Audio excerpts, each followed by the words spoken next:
Hello and welcome everyone to another edition of the Mars Bunker, or should I say, for today's show, the Mars Bunkers. I'm delighted to be joined today by Cody Don Reader, who you might recognize from the Cody's Lab YouTube channel. Cody conducts exciting experiments on an incredible range of topics in science and engineering, ranging from producing deuterium oxide, making chainmail, and building his own Mars analog base. Great to have you here today, Cody. Hello, Ryan. And I'm pleased to hear that the internet is holding up from, because where are you at the moment? Somewhere in the middle of Nevada, right? Yeah, Nevada's. And it's also great to see all the different places that you're all calling in from today. Hello from Latvia there. Hello from Estonia. Hello there from Portugal. And I see we also have many people from all over the United States as well. Hi, Michigan and the Appalachians. So great to see that you're all here today. Cody and I will be taking your questions all throughout today's live stream. And we will probably veer off in interesting, random and spontaneous directions, which is all going to be a lot of fun. So last time we looked at the ongoing endeavors to prepare to send people to Mars in the years to come. And today we're going to taking this to the next logical step by looking at the process of surviving on Mars, the skills we need to master to thrive there, and how one day we can become a self-sufficient civilization on the Red Planet. And who better to discuss this with than with a fellow aspiring Martian colonist? So, Cody, could you tell us a little bit about your own personal background, like where the idea for Cody's Lab came about, and just a little bit about the interesting life that you've led up to this point? Well, the YouTube channel kind of started up mostly as a way to share videos of things that I did with my grandma, and then later people are like, "Oh, you're like Dexter from Dexter's Lab," so it's Cody's Lab. So that's where that came from. Kind of just kept going from there, and now it's my full-time job. I produce videos for the internet. So if we just zoom in and take a look for a moment at your background, I see you have some interesting plants and things around there. So can you tell us a little bit about where precisely you are at the moment? So I'm in the Nevada desert, kind of north central Nevada. This is an avocado, this is some banana plants. I'm currently inside of a tank. It's about 3,500 gallons, and I am completely sealed. I have a little CO2 meter here telling what the levels are. Hopefully that doesn't go above 5,000. I don't think it will. Yeah, we'll try and make sure. Well, we'll know the live stream has gone on too much if your CO2 counter starts reaching such high levels. Yep. So this idea of surviving on Mars. So where you are at the moment, this is your. So if you don't know everyone, if you haven't seen Cody's YouTube channel, Cody has a great series called the Chicken Hole Mars Base, where you're trying to build your own kind of Mars analog replica at the moment, with one of those tanks being part of one of your greenhouse modules, right? Right. So in many ways, this is where the whole Mars Bunker series idea came from, that we've all got a unique opportunity going on at the moment to experience firsthand what it would be like experiencing the kind of isolation that you would experience on the way to Mars. So while my own Mars Bunker experiment has focused more on the psychological impacts of isolation, Cody fortunately started building his own Mars base a long time before this current situation. So it was very fortuitous. Kind of wish that I was a few more months ahead when this all went down, but yeah, I was doing this anyway, so it's not really that big of a deal for me. And one of the things that I found most striking when just watching the videos on your channel is how similar it is to effectively real-world Minecraft. And I'm sure you get comments like that all the time when you go, and obviously there are no diamond-coated chainsaws in Minecraft, but when you just say, you imagine something, you plan something out on a piece of paper, and then you go and build it yourself. So can you tell us a little bit more about the process involved in planning your own Chicken Hole Mars base? How did you know what components it would need? So I just kind of sat down with a spreadsheet and was like, oh, I'm going to need this, I'm going to need that. And I've just been adding to it for the last year. I guess I could say that I don't really know what I'm doing, but at least I'm doing something cool. And I kind of know the general direction I'm going. So I'm inventing the whole way. Like these raised bed things, initially I thought I would just like stack some buckets in here. But as soon as I actually got in here and started working, I found that, the buckets kind of want to slide together. I'll put something in between them, and then the buckets want to tip over. And like, you know what? Plastic pipe, let's do that. So it's just been an ongoing process. Like it just changes as I go. And I think that's what's going to happen with like actually on Mars too. So like we'll get there, like have everything planned out, everything's good to go. All the engineers think it's all sound, and then the plan starts to break down, and you'll have to improvise and change things as you go. And that's what's happening here. Hopefully by doing that here and kind of doing a stress test as much as possible, we can get that plan whittled down so there'll be less changes necessary actually on Mars. One thing that I was kind of hoping that this project would yield is inside this base, there's like inside the actual habitat, it should be basically the same as if it was on Mars. I've got low light levels, the air's all recirculated, we're recycling the water and everything, the bacteria and bugs that are in here can't get out, nothing can get in, hopefully. And over time, as I'm growing plants, hopefully they'll kind of evolve, and I'll selectively breed them to the ones that do best. And maybe, I'll get a good head start, and I may not go to Mars, but the seeds that I produce from my plants might. I found that idea that you mentioned about this iterative design philosophy, where you start off with a rough concept, you build it, you see what works, what doesn't work, and then you adapt it on the fly. This in many ways is similar to what, for example, SpaceX are doing with designing their Starship system at the moment, where they had some ideas of what it might look like, but they build it, it falls apart, they build it again. And it's interesting seeing how that philosophy more generally could be what eventually not just takes us to Mars, but also lets us survive there. So I really do hope that we see some of your seeds, if not yourself, heading to Mars at one day in the future. We had a question from Ben along the lines of what you were discussing about stabilizing a small ecosystem like what you have at the moment. So how do you ensure that the bacteria and fungus, like the mushrooms you have, for example, don't just go crazy, expand everywhere? How do you keep things stable? Well, a lot of it is just throwing a whole bunch of stuff at the board and seeing what sticks. Hopefully it kind of stabilizes itself. This is kind of like a terrarium. Initially when you put together a terrarium, sometimes it does get overrun with fungus, and eventually, if you let it go long enough, something stabilizes out, because there has to be a balance, otherwise everything dies, or just what I hope doesn't happen, or something fills all the necessary niches and it kind of stabilizes itself. Another thing is that this system, I'm not going to have it completely sealed.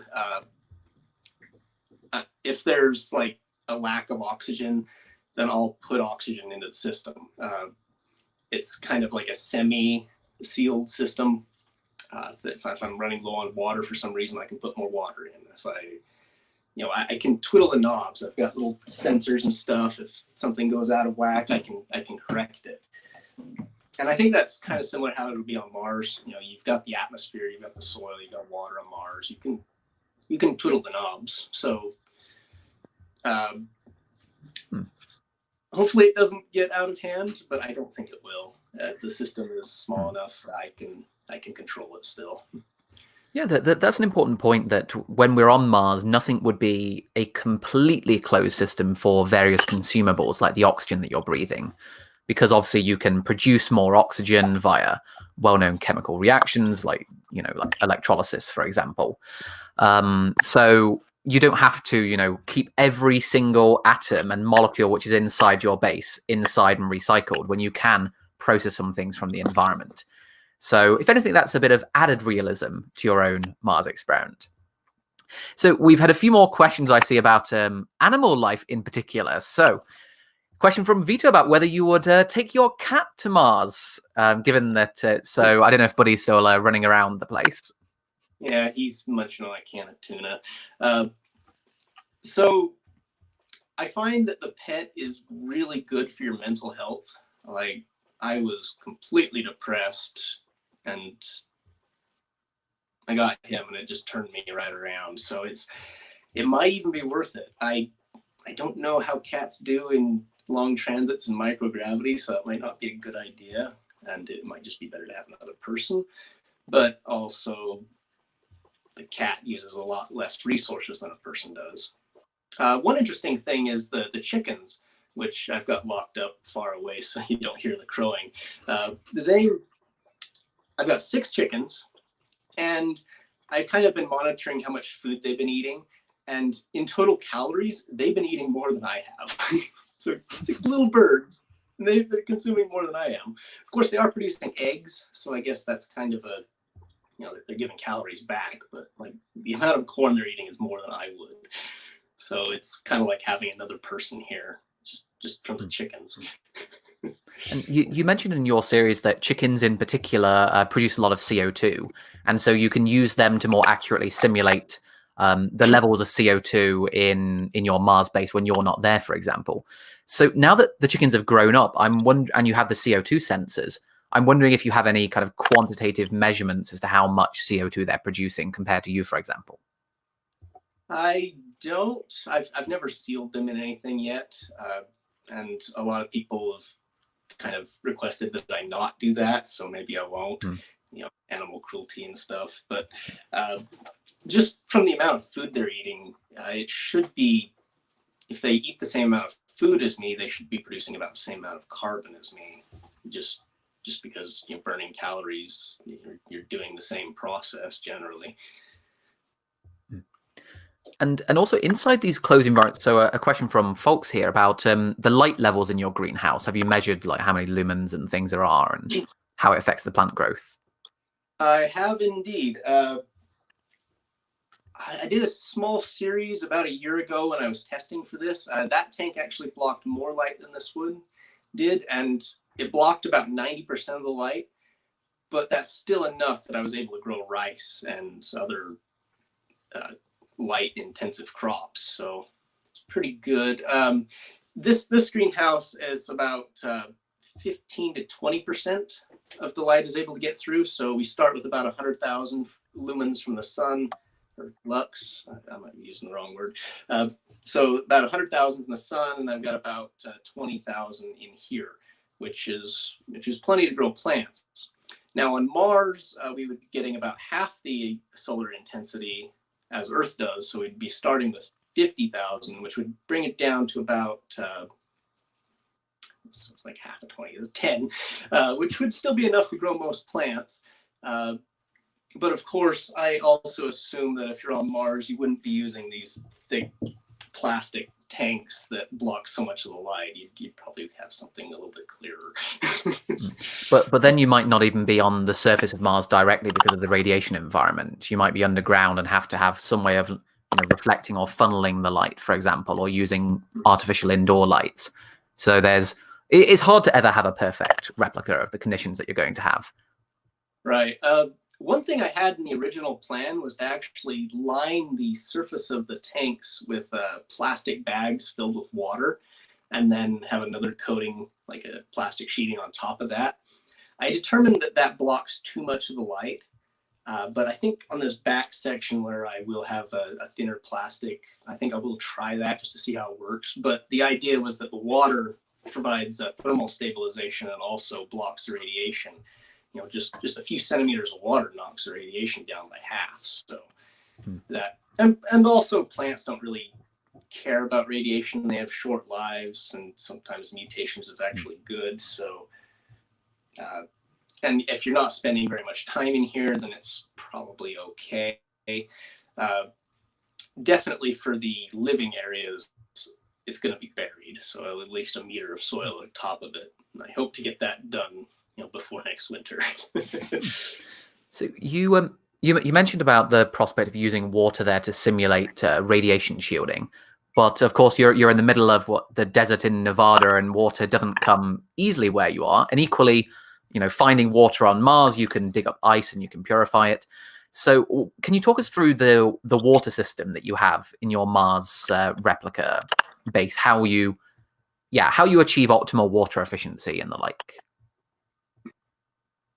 So it's a closed system, so any water that evaporates is just going to condense and go back down to the plants or wherever.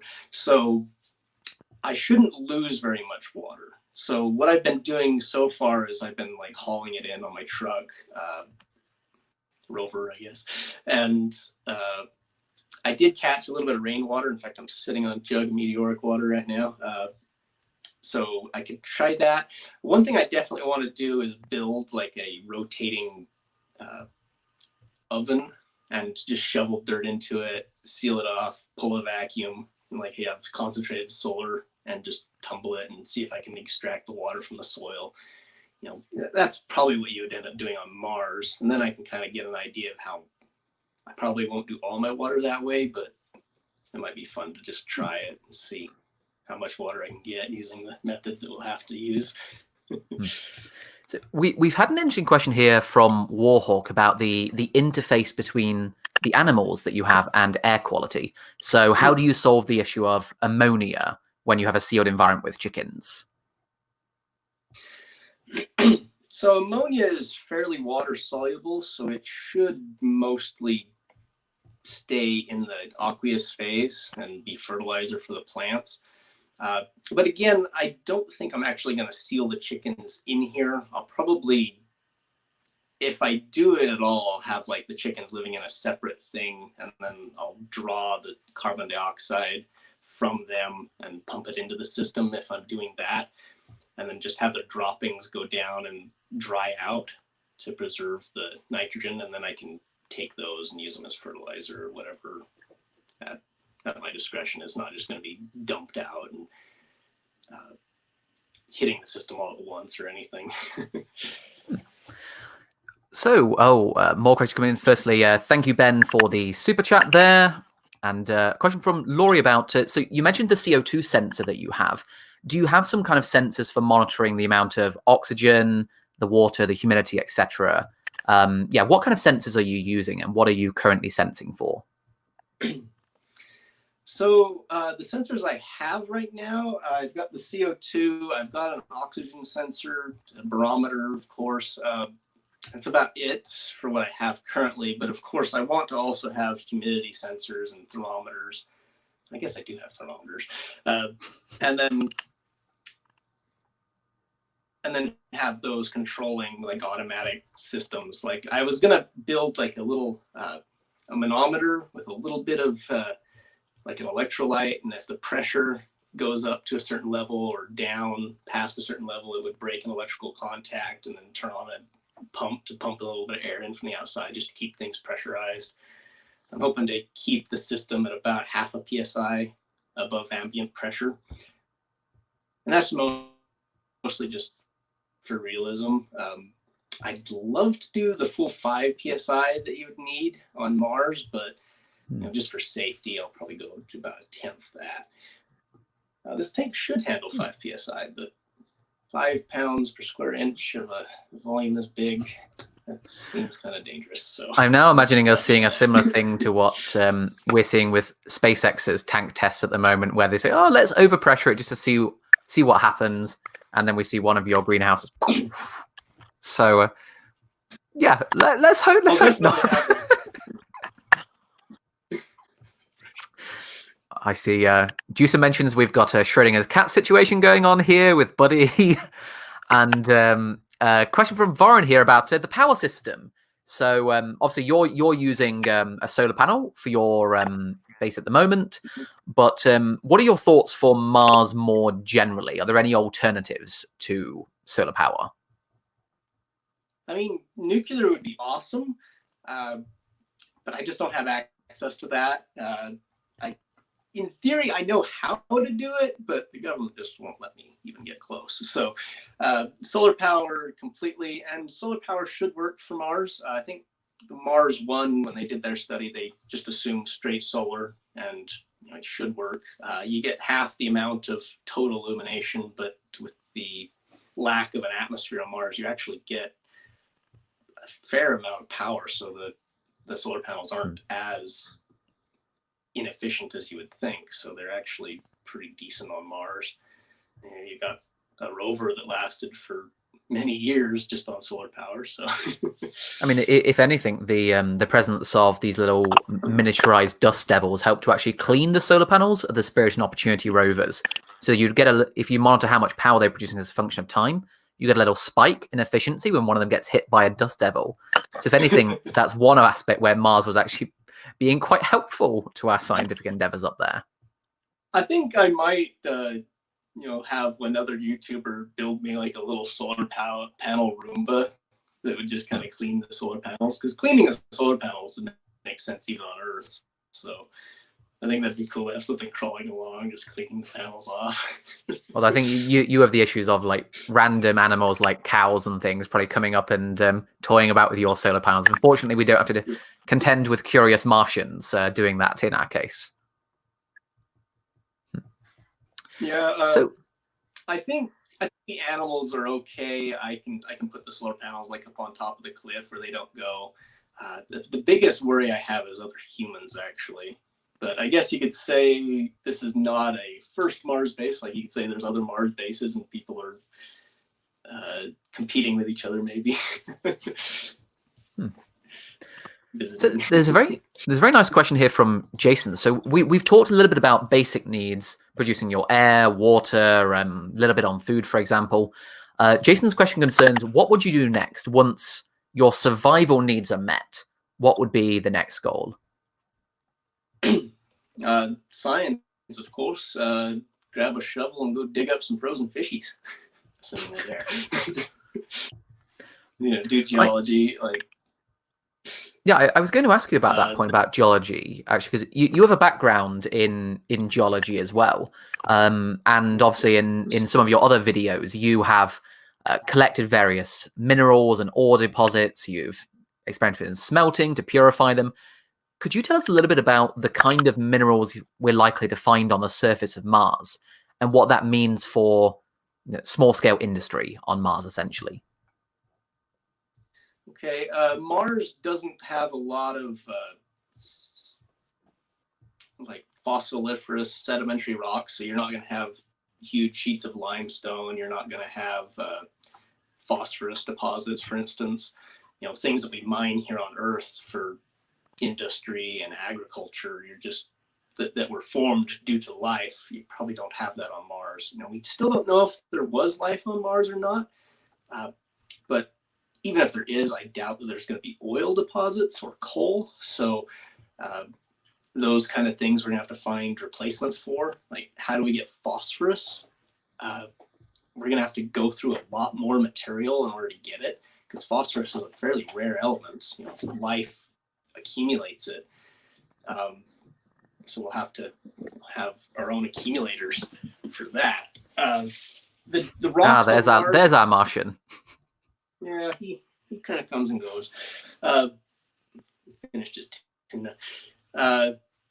So most of the rocks on Mars are igneous, volcanic basalts. There might be some granite, things that form due to impacts. Lots of meteorites. The surface of Mars is very old, so anything that's hit it in the past 4 billion years is still there. So you can take a magnet and go collect bits of iron just on the surface. I think the Viking landers did that. Just take a magnet and pick up some bits of iron. And of course, that iron also contains other elements like platinum, gold, uranium. And so I can imagine just having rovers go out with big bars of magnets, picking up bits of metal, coming back, dropping it in a hopper, and then we can do chemical processes on that. Of course, I need to get there in order to see exactly what, most of what we have in terms of figuring out what mineral deposits are present are from, satellite data. I'm sure there is hydrothermal deposits, places where ores have accumulated, but I just don't know how. Certainly they'd be old. There is volcanism. There should be water going through the rocks, but also a lot of that would still be buried deeply. There hasn't been a lot of geologic activity pushing material up, and certainly not weathering it down. So it'll be interesting. I can imagine it'll be a long time before we get the geology of Mars completely mapped, and I'd be excited to see it. Yeah, one thing I'd be particularly excited with is obviously on the 2020 rover Perseverance, there's a proposal to have this miniature helicopter drone included on it, and to have similar drone technology used to, say, fly into some of the canyon systems on Mars, like Valles Marineris, where you would expect to see all of this layering from past geological epochs. And not just for the scientific applications from finding out about the past of Mars, but perhaps we'll find interesting rich mineral deposits there that could be used for, I don't know, a growing Martian outpost on Pavonis Mons, for example. There's lots to do near the Valles Marineris mountain system, canyon system, I should say. So, and another question you mentioned about searching for meteoric material with a magnet. Have you done that around your own little Mars base just to see if you find anything? I haven't seen anything yet. There's a lot of vegetation, which kind of hides things. And plus, Earth kind of recycles the surface, so you don't have a lot of meteorites to begin with. And meteorites don't last very long in the Earth's environment. I have gone out to salt flats. I've never actually found anything there, but I have, like, slightly above the water table, I found a meteorite. I've done a video on that. I think the salt just destroys meteorites so quickly that it's not even worth looking down on the salt flats. Let's see. There was one interesting thing I found. So I'm just looking for rocks, as I'm walking around, looking for things that don't fit the area. Like, there's a lot of chert and iron ore strewn about. I've kind of recognized that, and so now I've kind of trained my eyes to just ignore it. But I did actually find something that caught my eye. It's like, oh, that's not from here. I go and pick it up, thinking that it kind of looks like a meteorite, and it's like half an arrowhead. Well, we probably won't find those on Mars, or if you did, that would be a particularly game-changing discovery. Yep. So I want to take a few more questions from the audience now. So we've had this one question from Hellos82. How did you choose the plant types that you have in your greenhouse, and was it based on human diet in some way? So I kind of want to go for a wide range of plants and just see what works. I'm definitely, like, when I was planting earlier, just things that I figured would do well in the kind of cold temperatures we still have here in the spring, and the things that I was kind of craving, like the arugula. It's one of my favorites. So I wanted to grow that as soon as possible because I can't go to the store. Like, before the lockdown, I'd kind of go and I'd buy a little pack of, like, spinach pretty much daily, trying to stay healthy, and can't do that now. I went back to my home in Utah just yesterday, actually, and I still wouldn't go to the store, but I noticed there was a bunch of dandelions in my yard, so I picked a bunch of them and I ate them, and that was pretty good. So I might try growing dandelions here. The bananas, I figure I'm a monkey. Monkeys like bananas. I'm in a sealed system that I can control the weather. Let's try growing bananas to see what happens. And also related to plant growth, so we've had a question about how Martian geology could affect plant growth. So, I mean, I know that there are websites where you can order simulated Martian regolith, for example, and I made some of that effectively as part of my master's project. So do you have any ideas to perhaps cut off part of your greenhouse and try and grow something in Martian simulant of some kind? Well, this rock that I have in here is volcanic in origin. It's basically compressed volcanic ash, and it's loaded with minerals. plants love that. It's, you know, porous, water can flow through it easily. The roots and the bacteria can live inside of there. So I think the soil on Mars would be kind of similar. You might have more basalts and lower silica rocks, but you'd probably still have about the same type of, you know, it'd be like growing plants in volcanic soil here on Earth. So, and as you know, volcanic soil is great for plants here on Earth. So I think it'd be pretty good, actually. And so a question from another space nut here about, so obviously the mineral deposits and where you get volcanic material changes a lot depending on the particular region on Mars you are. So do you have a preferred region on Mars that you think would be great for establishing an outpost? I'm kind of partial living up against the side of a mountain because it, you know, it provides some protection. That mountain was a volcano, you know, it's producing the volcanic ash, which is a good material. You probably want to go to a low elevation, you know, low as you can get, so you have more atmosphere. Although I don't know how much it's really going to matter. Probably want, you know, fairly close to the equator, so you get lots of solar power, you know, during all times of the year, but also far enough that you have access to water.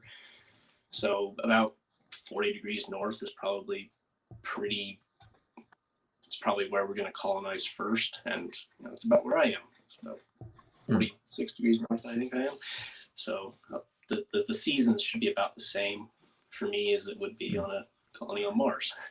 And I know that when SpaceX have been surveying where they might like to land on Mars, they've been looking at this same kind of compromise, roughly to first order halfway away from the equator, where water deposits under the ground are more common.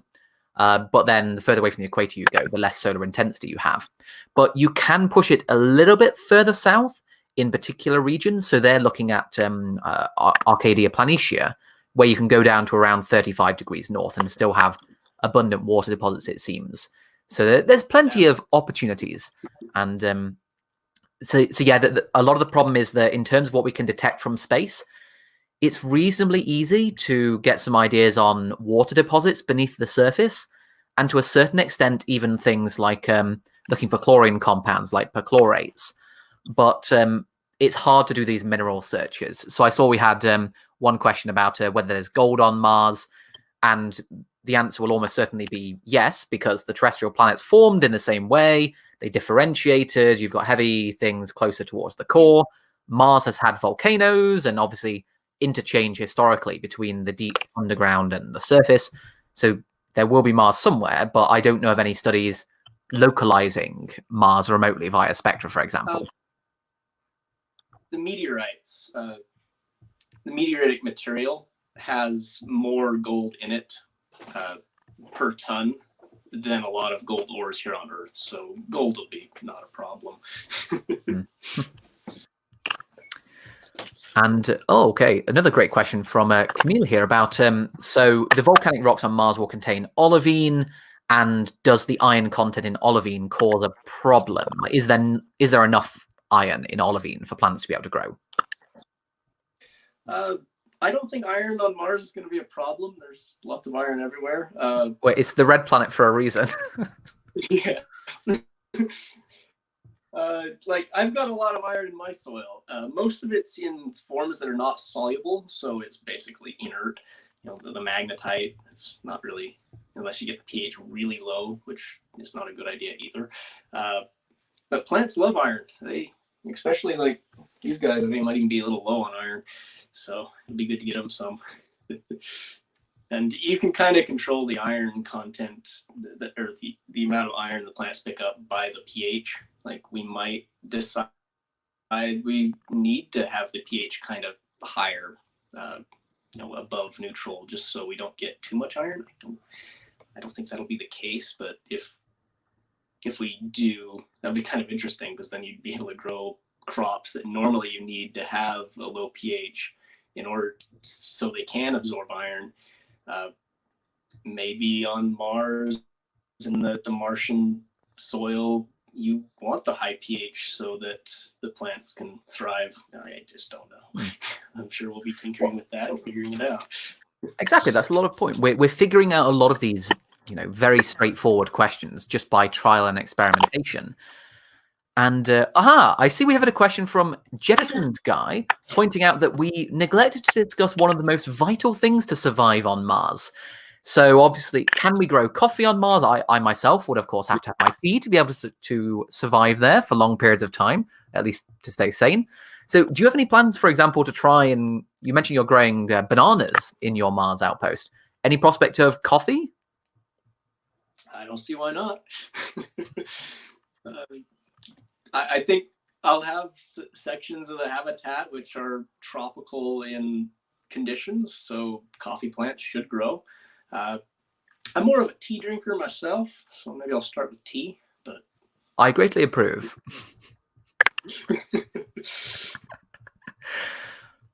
So we've had a few questions coming in, like this one from Damien about the idea of lava tubes, which have been mentioned. So if you were to just go on a Google image search for Mars bases, you always see domes or habitats on the surface, and we always see that in science fiction. But one of the proposed ideas is to have these evacuated lava tunnels, which we know exist from satellite measurements on Mars, that you could perhaps plug up, fill with air, and then immediately you've got quite a few meters of just solid rock shielding you from radiation. So what are your thoughts, Cody, on migrating to lava tunnels, perhaps, once we've already got something established on Mars? The problem with lava tunnels is they're not, you have to have whatever shape you're given. If you're digging your own tunnel, then you can decide what shape it's going to be. That's one of the reasons I moved from the ranch where that mine to out here, because I wanted to dig my own hole. Certainly, if the lava tunnel's there, take advantage of it. Maybe use it as a storage space, line it with plastic, pressurize it, whatever. He said digging deep enough to reach the Armstrong limit. That is actually something that could be done. It'd be a deep hole, but certainly if you got that deep, the temperature would be warmer. You might.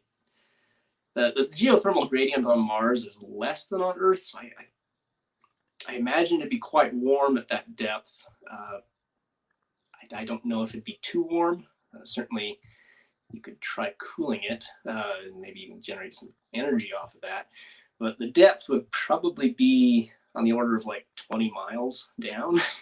Okay, well, that's impressive even on Earth. It'd be a lot easier to dig a hole that deep on Mars, though, because the geothermal gradient is not as great. There's not as much geologic activity. The crust is thicker. The gravity's less, that sort of thing. So I imagine it could be done. I don't think I would do it intentionally just to have a place to live with a high enough atmospheric pressure. I think just building a dome over a crater or something would make far more sense. One thing you could do is add different gases to the mix. I think even with some heavy fluorocarbon or fluorosulfur compounds, you could get a gas with enough,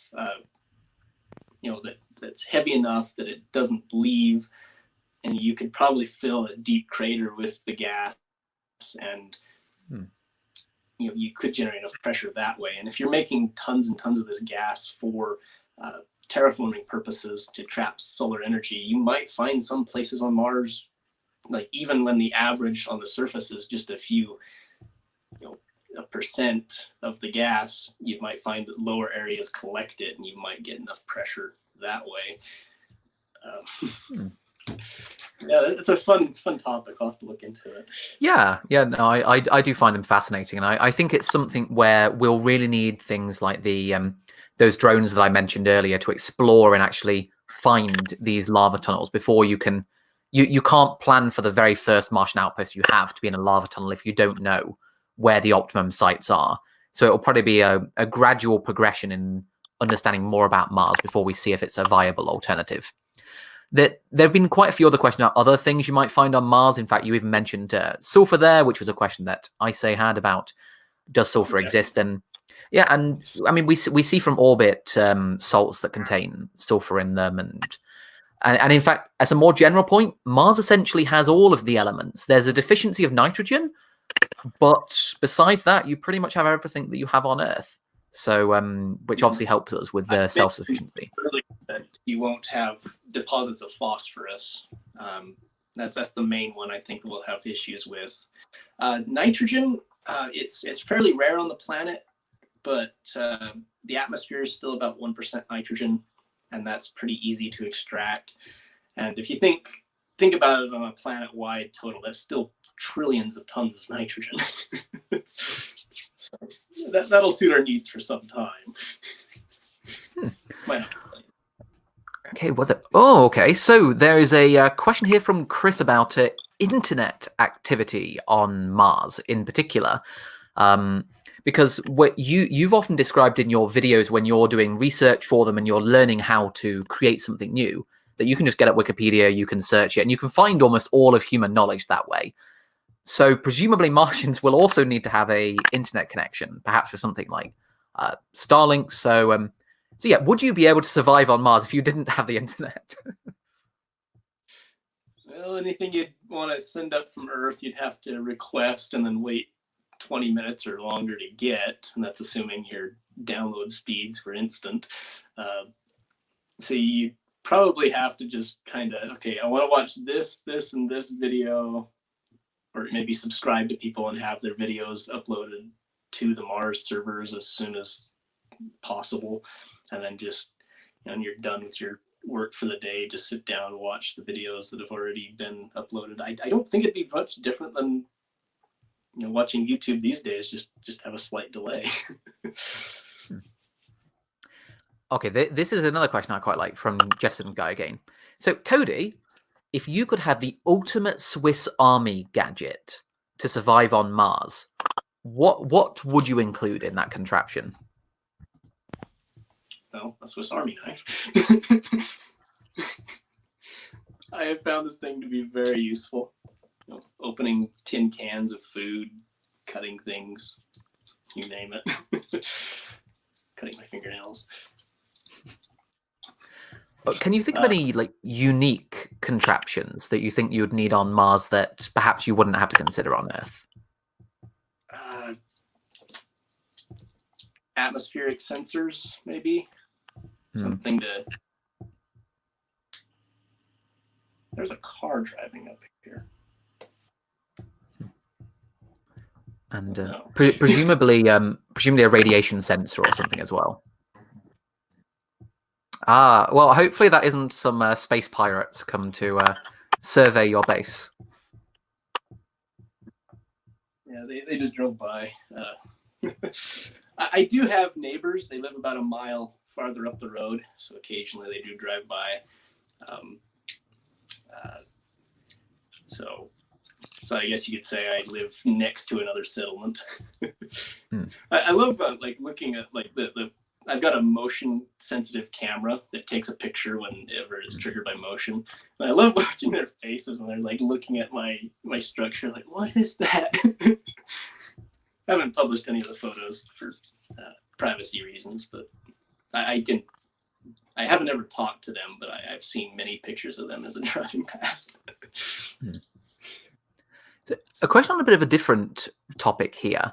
So how many people in the world do we think would be ready to go to pay money to go on the first trip to Mars?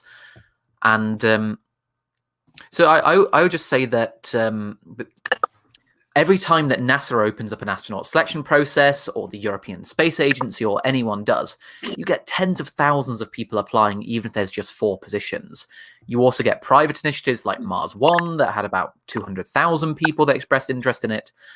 I will be very curious to see what happens if, for example, either SpaceX or a company affiliated with SpaceX opens up slots to apply for something like that. So I don't think there's going to be any shortage of prospective Martian settlers.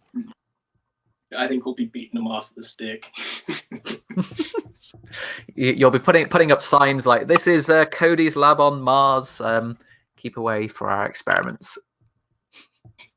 Yeah. Like my little sign, the trespassers will be used for science experiments. Oh, okay. Oh, so many great questions coming in. Thanks, everyone. It's difficult to choose at this point. So, first, I just wanted to quickly point out that you're right that drones struggle in a thin atmosphere like Mars, and so the rotational rate has to be much higher to achieve the same upwards lift force.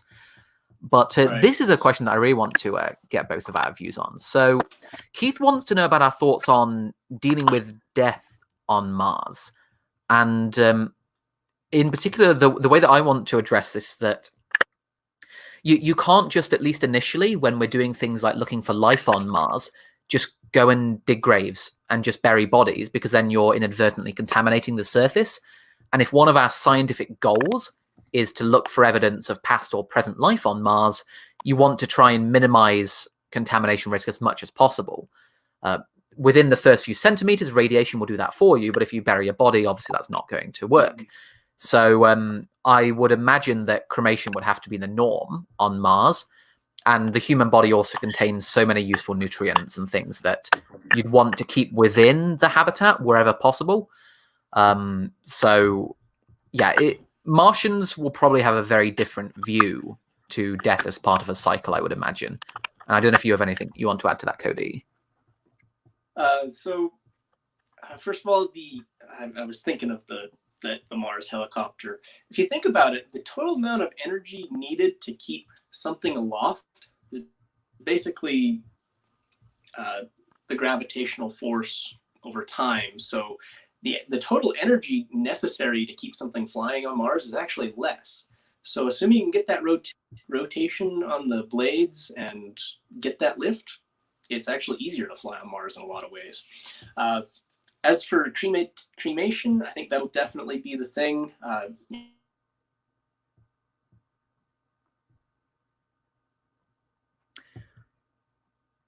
was wondering, maybe we've lost internet connection to Cody there for a moment. Hopefully he will come back, but if not, then I will just take some of your questions myself for a moment while he tries to reconnect. So let's see, what other questions do we have? Well, firstly, thank you for the super chat, Warhawk. That's very much appreciated. I see some people commenting about zombie apocalypses on Mars. It's enough like that on the Earth at the moment, I would say. Okay, here's an interesting question from Mohammed about the lowest elevation on Mars and whether it would be better for farming or make a difference. So one point to make here is that obviously, so yeah, it looks like we have lost connection to Cody. Hopefully he should be able to jump back in. But the lower the elevation that you are on Mars, the higher the surface pressure. And so that means that if inside of your habitats, you have to have a given surface pressure, the force on your habitat is proportional to the difference in pressure from inside to outside. So lower elevation means that the materials and the thickness of the material that you would have for your habitats wouldn't have to be quite as stringent. So lower elevation helps in that respect. And also it helps with the process of landing on Mars because you have longer to slow down. The higher density helps you with increased frictional and drag forces. So lower elevation in general would be a quite promising place. But then you also have to contend with things like if you want to land in a crater, how precisely can you land so you don't slam into the crater wall? You'd have to avoid boulders. So there's a lot of considerations here. So in general, flat plains at low elevation seem to be the places that people are focusing the most. So, okay, let's see, what other questions do we have? And I do hope that Cody can get back in with us. So, let's see. Oops, I'll take that in a moment. So a question from Varen about bacteria, fungus, and viruses being an issue on Mars and about sterilization procedures. So when missions go to Mars already, like the Phoenix lander, for example, they already have to go through quite stringent sterilization processes. There's actually quantitative limits on the number of spores that a given mission can have, depending on which region on Mars it's landing on. So if you're landing in a region where there have been transient flows called recurring slope lineae observed, which could potentially be water flows with various kind of antifreeze compounds in them, then you have to ensure you have even more sterilization procedures. So that's on the Earth side. But on Mars, as you point out here, So, not really for the first few people, and it looks like we have our resident Martian back. Great to have you joining us again, Cody. So, So I was just taking some questions in the meantime. So there is one question I just thought of for you, Cody. So you're on your channel, you effectively show that you can create almost anything if you get the right tools and you have the right knowledge. So I'm curious, if we turn this around, is there anything that we need on Mars for self-sufficiency which you don't think we can produce right now? And how will we get to that point? So is there anything that you can't make, essentially? Oh, I've spent so much time thinking about things I can make. What couldn't we make? It's like plastic. I'm using plastics because we can turn the carbon dioxide from the air directly into plastic through various methods that use you just put input power and make them. I guess the other building materials, concrete, wood, maybe that sort of thing we can't make just yet because we don't have any trees. Trees are just not worthwhile to make. So I imagine that'll be one. But of course, there are alternatives, plastics.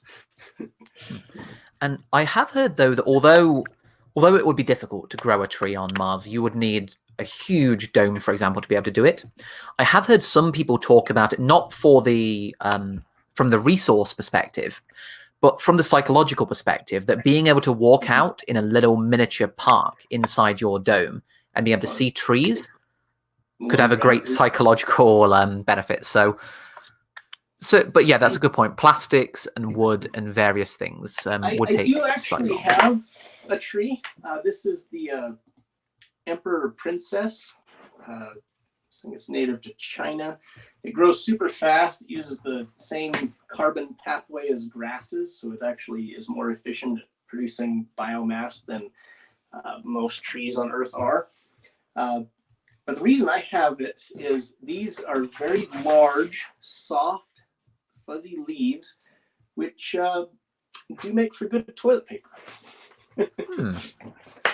And it grows back from a stump very rapidly.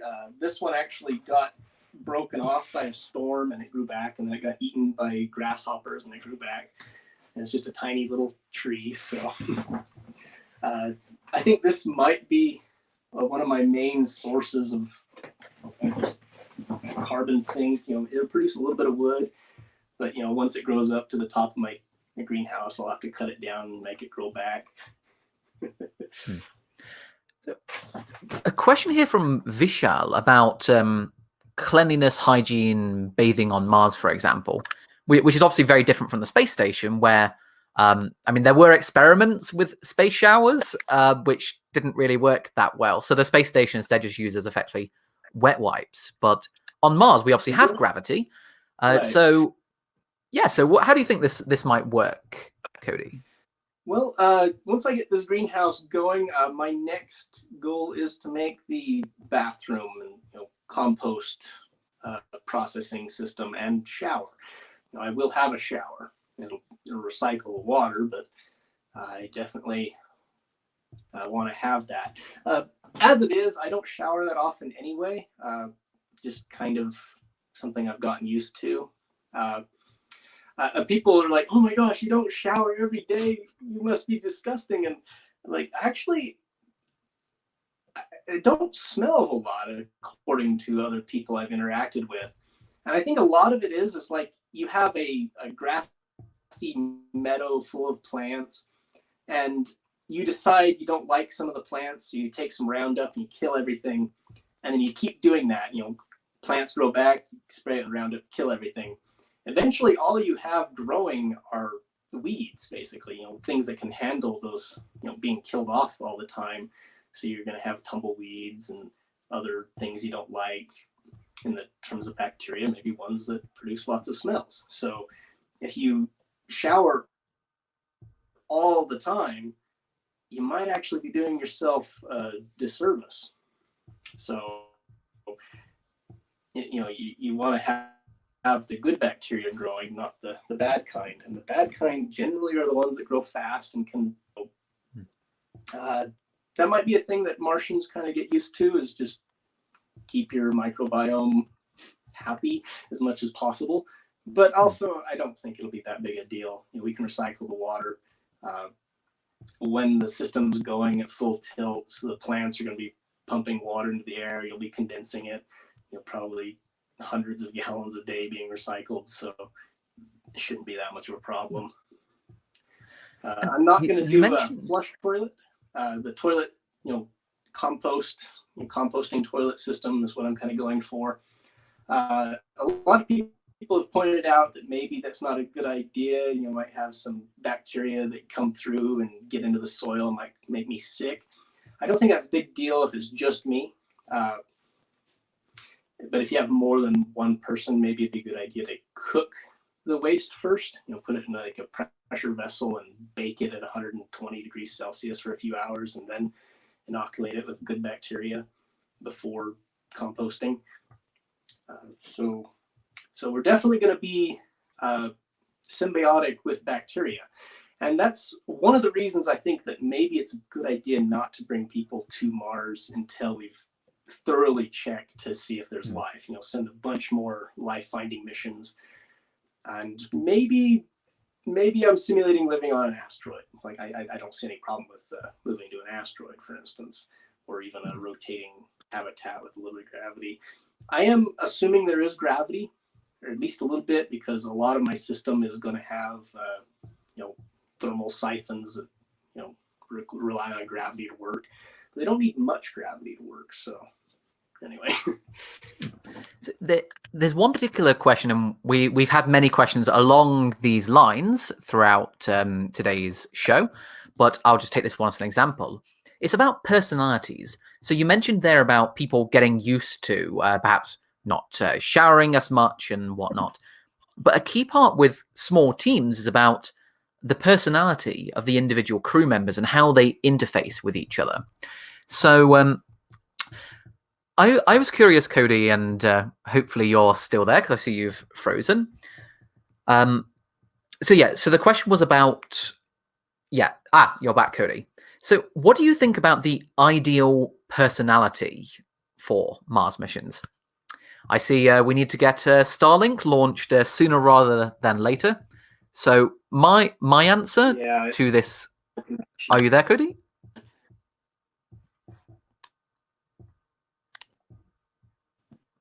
Can you hear me? I can hear you. I don't know if you can see me. I can see you now. Yes. Okay. So the question is, what would be the ideal psychology or personality for a Mars mission? Well, I'm hoping that a good person to have is someone that's wanting to go out and do it anyway on Earth. You still there? Yep, I'm still here. Okay. My phone's overheating. Yeah. Well, we'll wrap up in about the next 5 minutes or so anyway. So I would just add that I've found the experience of isolation itself to be very illuminating to figure out what would be the right personality or psychology for Mars missions. It's like when I went into self-isolation and didn't go outside for the first week, I found that to be a very strange experience. And you reflect a lot on what it's like to walk outside and what you miss. But eventually you get to a point where you realize what you actually need and what you don't need. And you settle into a new routine and rhythm. So like I've found that I have no issues with just not going outside for a month or so. Like I have everything I need, which was an interesting thing that I learned about myself. So I suspect that in trying to figure out if you have the right psychology for a Mars mission, one of the only ways is to replicate the same kind of pressures that you would have in a simulated environment. Right. Definitely, I think it's a good idea to lock people up for a few months just to see how they do here on Earth. And you want people that are like, oh, this is great. It's if you've got someone that's going crazy and starting to throw tantrums, then maybe they're not the person to send to Mars or space in general. So we're nearly at the 1 hour mark now. So I think we should probably start to wrap up. So do you have any concluding remarks or thoughts, Cody, about survival on Mars and how things like the chicken hole Mars base that you're building there can contribute to these endeavors? Okay, so something I thought of earlier is that the atmosphere on Mars is CO2, but the pressure is such that it's the same as if you had about 10,000 parts per million, which is actually, it's not immediately dangerous, but human can't really live in that. So if you just took a chamber and then pumped air into it, it would actually still be toxic. You couldn't breathe it, so you'd have to pull that CO2 out. If you think about it, like the 2,000 parts per million that I've got now, that's like a fifth the atmospheric pressure on Mars just in CO2 that I have in my chamber. That's just from breathing for an hour. It's probably a little bit off just because I'm so close to the sensor, but yeah. So what was the base level of that sensor when you first entered the tank, so we can see how much it's increased by? When I first got in and closed the door, it was about 500 parts per million. So wow, a factor of 4 increase in just an hour. Yeah, it's a small chamber. The plants are probably photosynthesizing, but it's probably insignificant. They don't have very many at the moment. In fact, the amount of CO2 they're producing from the soil, the bacteria is probably making more CO2 than they're taking in. But yeah, that's definitely something I want to do is, atmosphere management. One thing I want to try is I'm overpressurizing it. I'm sealing it off so the atmosphere is completely, I can change it however I want. I can increase the oxygen content. I can decrease it. One thing I want to try is replacing most of the nitrogen with argon and just seeing what the plants do when there's only 10% nitrogen in the air instead of 70%. Argon's pretty much inert. So I could actually replace most of the gas in here with oxygen, get rid of most of the nitrogen and then pressurize with argon. So the oxygen and nitrogen levels are about the same as you would expect from a Mars habitat to have, and then see how the plants do. I've got nitrogen fixating plants like soybeans and other legumes, and how much nitrogen can they fix when there's less nitrogen in the air. I could, of course, just have like a little lightning thing burning an electric arc and react oxygen with nitrogen that way if I get really desperate. But just experiments to see how Mars is going to be running.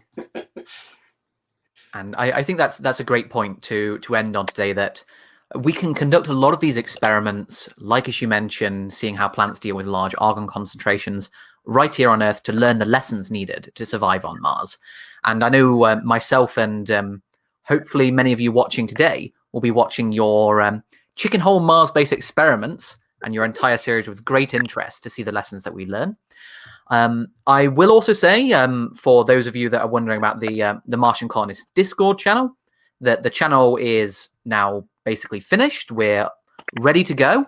And those of you that filled in a form, which was in the October Mars mission update, expect to see something in your inbox soon, hopefully later today. And we'll start welcoming you in so that we can work together, not just on talking about Mars in general, but planning things like the next Mars mission update, which I'm hoping to release in early May. We'll see how it goes. And we will gradually open this up with more of you able to come into the Discord channel over time. So with that, thank you so much for joining us, Cody. Thanks for being there, buddy, as well. And we all can't wait to see more about your exciting adventures in Chicken Hole Base.